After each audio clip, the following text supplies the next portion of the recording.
Olá, meus queridos irmãos, minhas queridas irmãs, tudo bem com vocês? É com muita alegria, com muita satisfação que eu cumprimento a todos, mas essa oportunidade de abrirmos juntos a palavra de Deus e podermos estudá-la.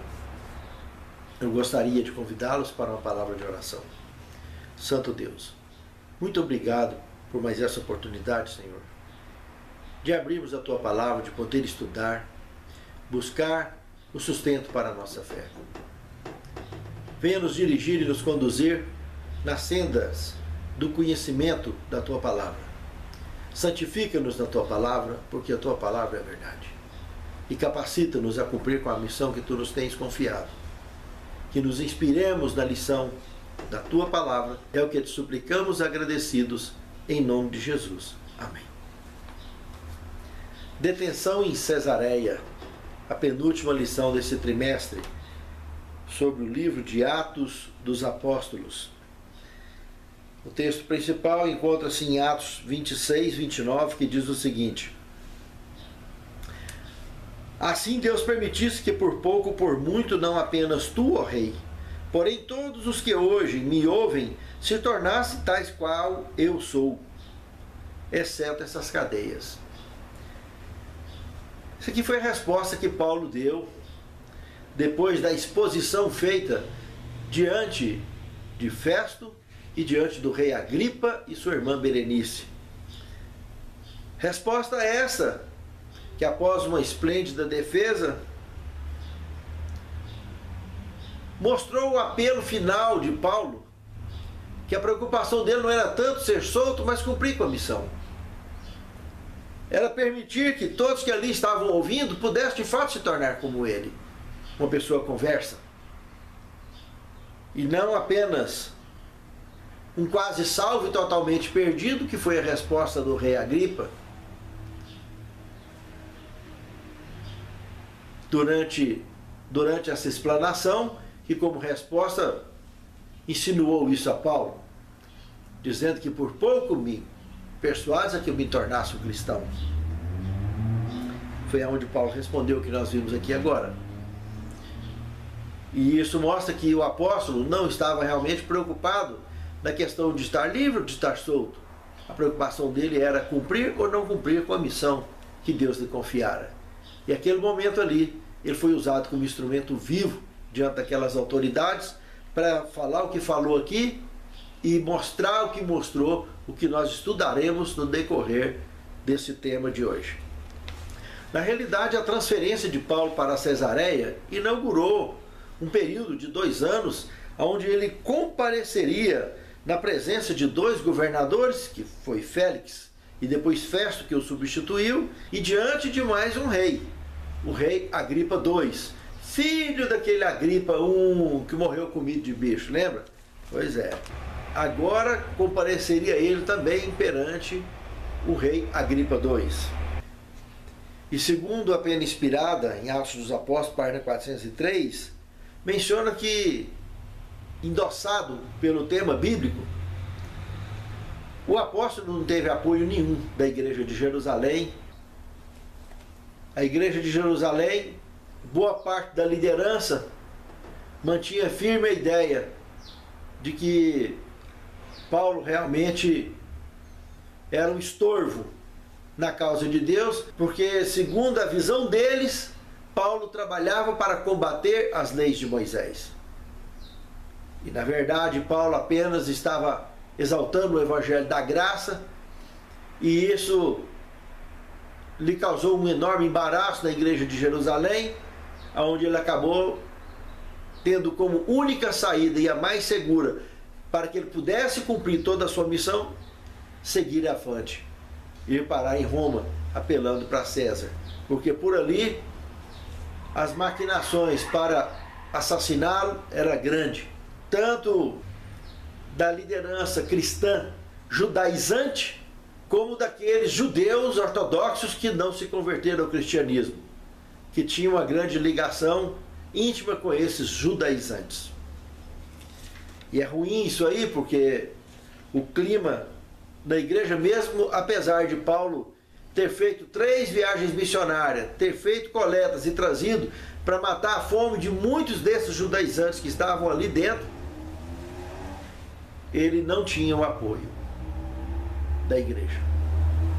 Os poucos que lhes eram favoráveis não tinham expressão, não tinha influência para auxiliá-lo em nada do ponto de vista jurídico e nem pessoal.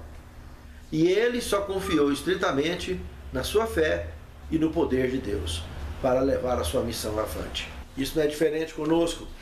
Muitas vezes na vida nós nos encontramos em situação semelhante, que só temos Deus para contar e a fé para nos sustentar e seguir em frente. Mas graças a Deus que o Senhor nunca nos abandona. Pense nisso, amado irmão. Pense nisso, amado irmão. Segundo tema, diante de Félix.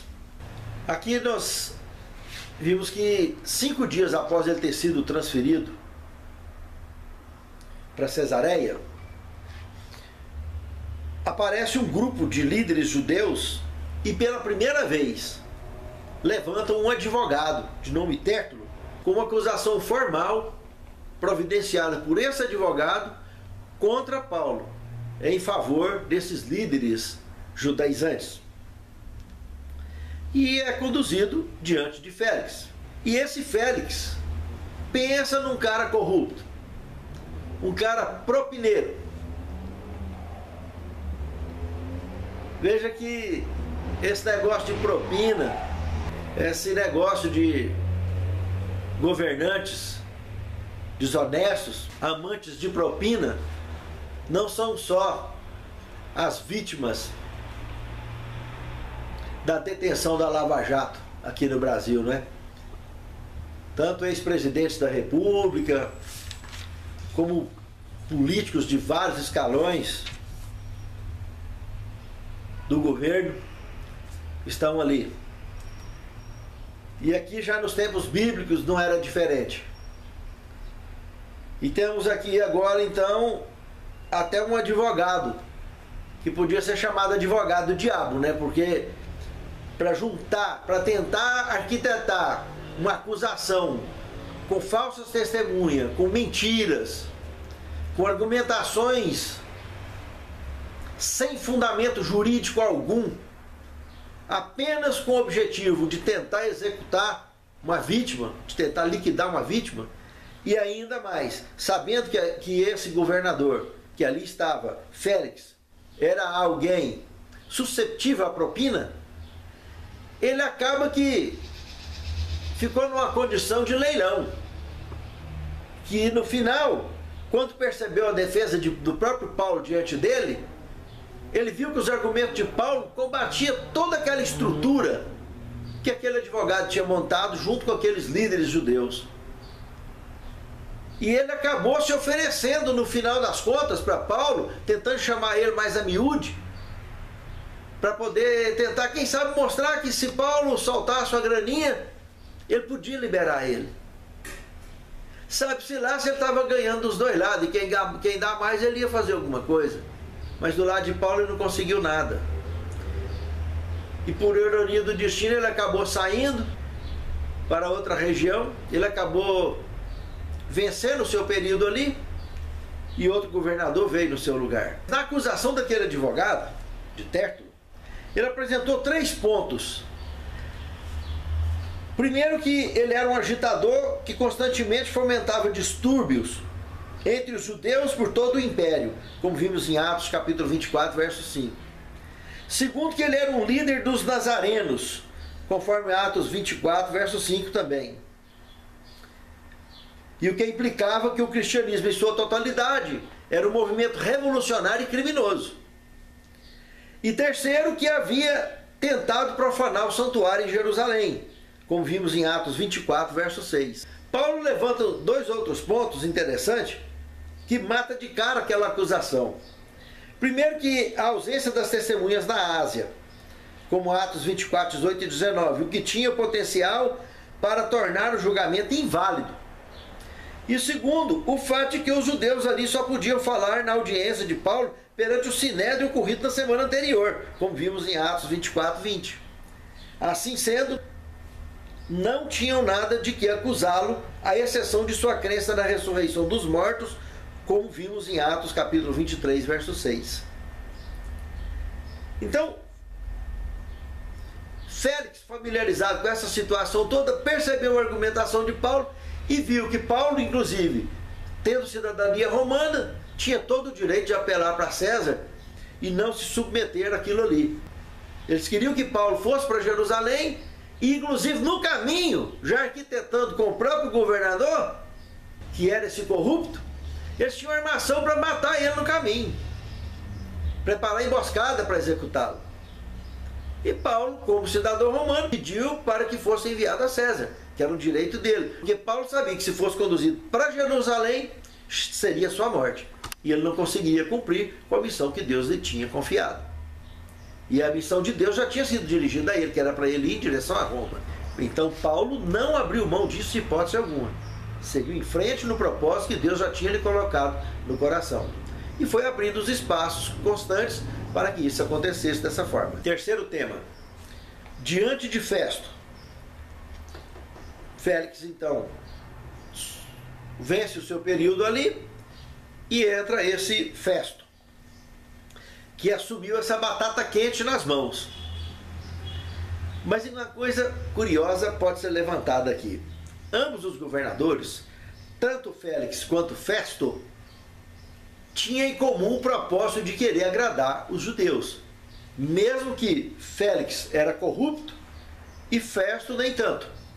Mas ambos queriam agradar a nobreza judaica da província onde eles representavam o governo romano.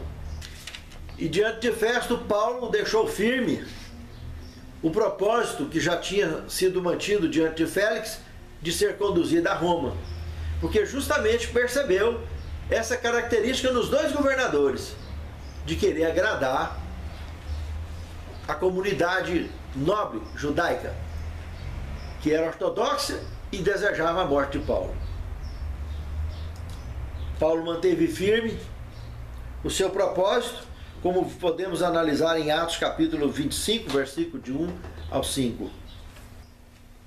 E lembre-se que Festo governou durante o período do ano 60 até o ano 62 depois de Cristo, período em que estamos tratando desse tema aqui, Paulo diante de Festo. Mas esse Festo recebe a visita de Agripa II e sua irmã Berenice. E Festo achou interessante conduzir Paulo diante de Agripa, onde entramos no quarto tema, Paulo perante Agripa. E ali se encontra então Paulo, Festo e Agripa, aonde uma extraordinária exposição de sua vida e missão, Paulo acaba numa alusão missionária direta diante daquelas autoridades, deixando-os atônitos e perplexos com tamanha autoridade e eloquência no seu discurso, e a profundidade com que o Espírito Santo conduziu as palavras como flechas inflamadas aos corações daquelas autoridades. Realmente o que encontramos no livro de Atos, no capítulo 25, do versículo 13 até o verso 27, é algo extraordinário. Paulo aproveita da situação, desse discurso, e percebeu, claro, nos olhares daquelas autoridades, no brilho dos seus olhares, e ele embute, inspirado pelo Espírito Santo, a sua defesa aqui dentro desse diálogo, mostrando que ele não tinha cometido nenhum pecado, nem contra os judeus e nem contra Roma. E abre uma defesa extraordinária também, durante esse discurso. Uma defesa criminal, sem detalhe, sem defeito. Não tinha como contestar. Uma defesa perfeita. E nessa defesa, a defesa de Paulo, como vimos no quinto tema, deixaram aquelas autoridades sem chão, sem argumento. E a batata ficou mais quente ainda. Porque a conclusão que aquelas autoridades chegaram, pela defesa de Paulo, abriu dois leques, que nós podemos encontrar aqui no sexto. O Agripa chega a confessar: por pouco me persuades a que eu me torne um cristão, Paulo. Trocando em miúdo, isso aqui foi uma forma dele ironizar para Paulo. Pode ser visto também dessa forma, que Paulo, se acha que com tão pouco tempo assim você iria me converter? Ao mesmo tempo que ele confessava praticamente a persuasão do Espírito Santo no coração dele, a reação dele de ironizar foi simultânea. E olhando de uma ótica real, é o mesmo que afirmar: quase salvo, totalmente perdido. Como alguém que atravessou um lago, nadando, quase chegando do outro lado, faltando poucas braçadas, afundou e morreu. Quase salvo, totalmente perdido. Esta é a visão bíblica que temos do rei Agripa. E o segundo leque dessa defesa brilhante de Paulo diante desses líderes é que não tinha contestação para ela. E nisso, eles chegaram a uma conclusão unânime, que se não fosse dele ter apelado para César, podia ter sido solto ali. Só que se ele fosse solto ali, naquele momento, ele seria executado pelos judeus que estavam só esperando ele sair pela porta da frente. Tinha gente vigiando ele para tudo quanto é lado, para executá-lo. Eles não queriam saber de Paulo por ali mais. E por providência divina, Paulo sustentou a ideia de ser conduzido a Roma.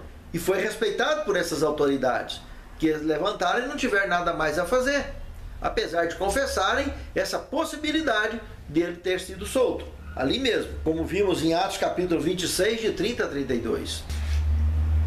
É nessas horas, irmãos, que a gente muitas vezes se encontra em situações parecidas. Parece que tem muitos caminhos que são muito óbvios. Parece que o caminho é muito certo, é aquele que a gente está vendo com os olhos físicos. E se entrarmos, estaremos perdidos. As decisões que temos que tomar pela fé, de caminhos que não enxergamos, mas apenas sentimos no coração, decisões que às vezes temos que tomar sozinho no nosso íntimo com Deus, decisões difíceis, vai além do óbvio, vai além daquilo que nós estamos vendo. Aquilo que parece lógico não é sensato, porque a vontade de Deus é o que é sensato para nós. Muitas encruzilhadas nos caminhos de nossa vida, que só a fé ligada intimamente com Deus nos dará segurança da escolha correta e acertada para não sermos derrotados. Confiar na fé, confiar no Senhor, sempre foi o melhor caminho. Pense nisso, amado irmão. Pense nisso, amado irmão. Sétimo tema: apelos na memória. Inspirados nesse relato de Atos dos Apóstolos, temos um texto aqui, da pena inspirada no volume 6, página 1186, do comentário bíblico, feito pela irmã White, que diz o seguinte: ao ouvir essas palavras, será que Agripa recordou-se da história passada de sua família e de seus esforços infrutíferos contra aquele com quem Paulo estava pregando? Ele pensou em seu bisavô Herodes e no massacre das crianças inocentes de Belém? Em seu tio-avô Antipas e no assassinato de João Batista? E em seu próprio pai, Agripa I, e no martírio do apóstolo Tiago, viu ele nos desastres que rapidamente sucederam a esses reis em uma evidência do desprazer de Deus em consequência dos crimes que cometeram contra seus servos? Será que o luxo e a exibição daquele dia fizeram com que Agripa se lembrasse da ocasião em que seu próprio pai, um monarca mais poderoso que ele, esteve naquela mesma cidade, trajado com vestes brilhantes, enquanto o povo gritava que ele era um deus? Havia ele se esquecido como, mesmo antes de terem cessado as aclamações de admiração, a vingança rápida e terrível que caíra sobre aquele vaidoso rei? Os bichos comendo, lembra? Um pouco de tudo isso cruzou rapidamente a memória de Agripa, mas a sua vaidade foi adulada pela brilhante cena de que estava diante dele, e o orgulho e a vaidade baniram todos os pensamentos mais nobres. E infelizmente, Agripa chegou à conclusão de quase salvo totalmente perdido por causa de uma escolha errada, por causa do coração orgulhoso, por causa do coração vaidoso. Preferiu o rótulo social, preferiu o rótulo religioso, preferiu o rótulo da tradição.